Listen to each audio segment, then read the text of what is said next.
For more information, visit edhelp.ca or call the number below. And talk to your doctor.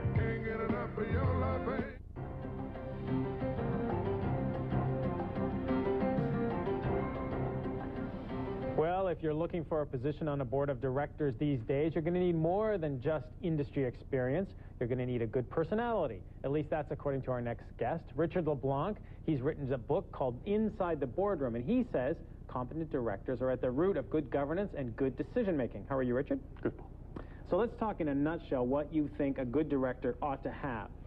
Well, what I have said to the Ontario Securities Commission and the Toronto Stock Exchange and Ontario teachers is that when you look at the empirical research done by academics on boards of directors, there's no relationship between the independence of the director and the independence of the board in corporate financial performance. So if you split the role of chair and CEO, you're not going to necessarily get a more effective chair or a more effective board or a more performance for shareholders. What you really need are competent directors who behave in a certain way. So, for example, you should have a position description for the chairman of the board and the chair of committees, and you should be assessed based on your competencies and skills and the achievement of that position description. Now, the Canadian Securities Administrators have gone ahead and done that in their policy that's effective this month in June.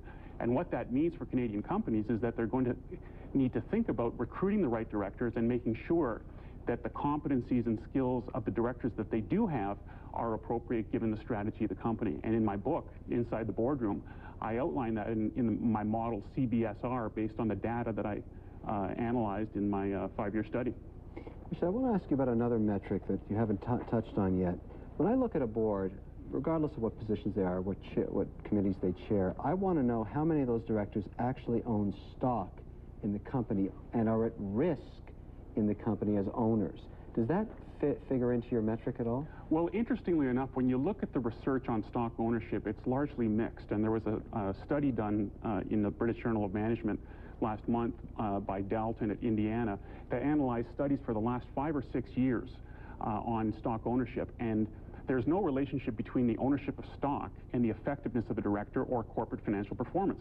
So a lot of these metrics, such as stock ownership, the age of the director, the tenure of the director, the split of chair and CEO, they're really based on what Jeff Sonnenfeld at Yale, and I would agree with him, calls myths of corporate governance.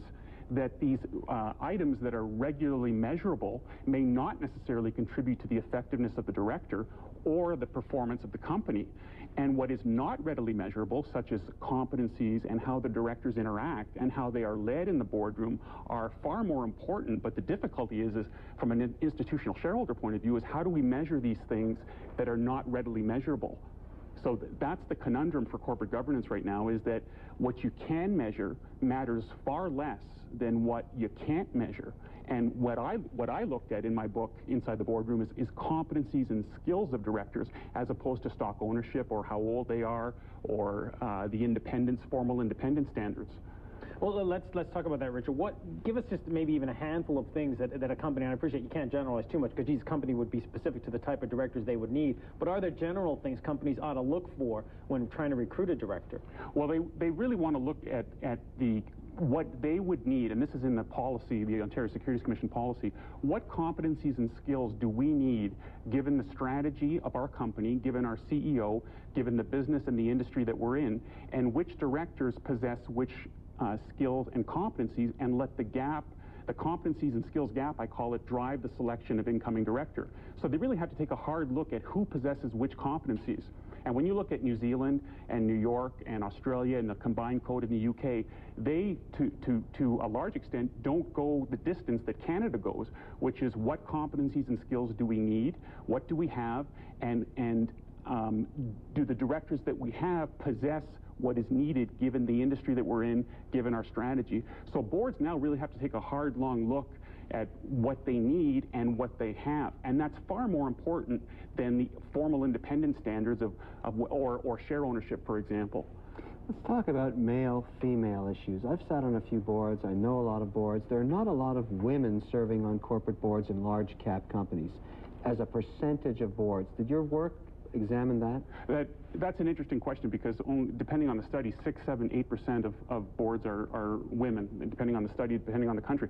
My work has really resonated with women because now the so-called old boys network will have to defend itself as to which competencies and skills. And what's going to happen, I predict, over the next 5 to 10 years, is that companies will have to disclose publicly which, and in fact this is happening with some of the leading edge companies that I work with, which competencies and skills do we have, and which directors are thought to possess which competencies and skills. And that I think will open the door for women, it will open the door for younger directors, it will open the door for direct reports to the CEO, for minorities, types of groups that I think can contribute to corporate governance very effectively, but have been shut out depending on what your criteria are. If your criteria for direct membership is a white male CEO, then those CEOs are sitting on far fewer and fewer boards. So what the best companies and recruiters are doing right now is they're expanding laterally to include non-traditional directors, to include directors in different professions, to include direct reports to the CEO, and to include women. So the notion that the talent pool for women is very small in Canada, or indeed in any country, I don't buy that. I think if you do a proper competency and skills recruitment, you can find it. You just have to enlarge the pool, and you have to think outside of the box. Now, isn't one partial solution to this, or one possible stimulation, to allow shareholders to individually vote for directors instead of this ridiculous proposition where you have to vote for the whole slate and you can't pick and choose? I think that's an excellent idea, and that came out, in fact, today by the Canadian Coalition on Good Governance. But I think where institutional shareholders need to go is to be able to defend their choice with a similar metric of competencies and skills and strategy of the company. I don't see that shareholders have reached that stage yet where in proposing a director or in opposing a director, they can articulate with clarity why they're putting forth that name. And if they did that, I think they wouldn't be vulnerable to the criticism that, for example, CalPERS is vulnerable to, that it's a political agenda. They don't want to be seen to have a special purpose director, but in fact a director that will contribute to the strategy of the company and will actually add value on the board. And to do that, you've got to enter the realm of competencies and skills of the individual director. Let's play a little game of good board, bad board for a moment. Let's say you have a board where there's a super voting control situation like Magna. It's great to have a board, but it is completely ineffective because one man who doesn't own any stock or hardly owns any stock controls the votes of the entire company. Does that make sense to you? Well, I can't speak with exact names because I've signed confidentiality agreements, but Magna is a good example of a company that has a controlling shareholder, Frank Stronach, with the Stronach Trust, with a minority of the voting equity. And what I have found in my analysis is that it really depends on the posture of the controlling shareholder and if that shareholder believes in good governance, not as much the corporate governance guidelines, because you can split the role of chair and CEO, you can have a majority of outside directors, you can have an optimal size, you can have share ownership, but you can have a really ineffective board. That means that the guidelines are the problem, because if the guidelines work, and I think the new guidelines that have come out this month do work, if you comply with the guidelines, you should have an effective board. If you don't comply, you don't have an effective board.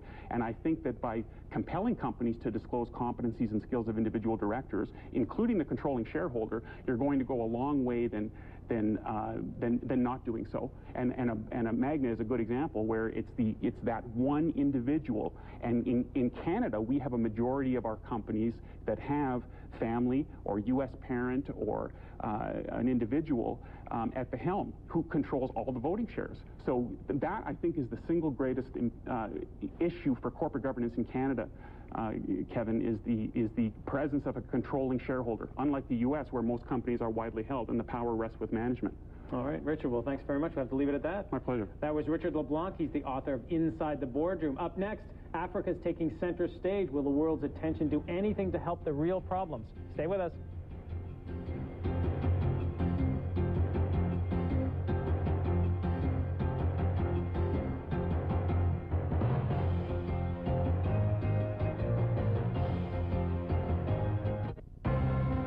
SqueezePlay is brought to you by Fraser Milner Casgrain, your business law connection. In today's competitive business environment, trusted advice is everything. With 160 years' experience as a leading full-service business law firm, Fraser Milner Casgrain is your business law connection. Client-focused, results-driven. That's FMC. If you think of life as a financial timeline, you'll reach a point when it makes sense to consider your finances from a new perspective, a senior's perspective that looks at how the equity you've built up in your home can work for you. Created from a senior's perspective, a chip reverse mortgage helps you access money tax-free from your equity with no payment required until you sell or move. And there's lots of flexibility here to build your reverse mortgage to fit your finances. First, you choose how you want to take the money. You can have it all at one time, or take some up front and more as it fits with your plans. Call 1-877-469-CHIP for your free estimate and decision.